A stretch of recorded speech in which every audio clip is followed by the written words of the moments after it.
A day in my life as a content creator. Hello guys, no? Pahina sa mga purok. Medyo hoy putol maging nga kung kuanoy. Sundang no. Nubo. So labin na sila no diha kay mga tag-as ng ilahang. Unsa ni? Tag-as kid lang sundang, so ito sa nahan kay need na tong magguna-guna ra kay nagpaabot na tong mga kauban dito mga karels. So sila lampas gid sila sa kilid sa irrigation din na sa mga purok diri mga kalods no, adlaw sa ating pahina. So nanagi ko diri na nakaplastar ng mga maritis, plaster ng mga kasilingan na no.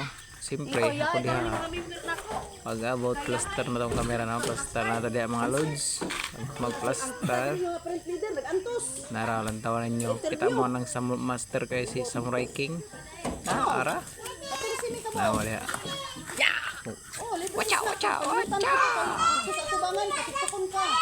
pag human guna dayon atik-atik aron na atay attendance mga kalods no. So chika-chika gud mi ani about sa atong mga panginabuhay-buhay mga ka-friends.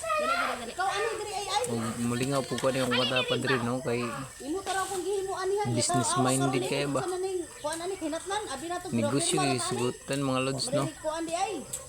Ganahan po ka maminaw kay perte katabihan ng marites kayo.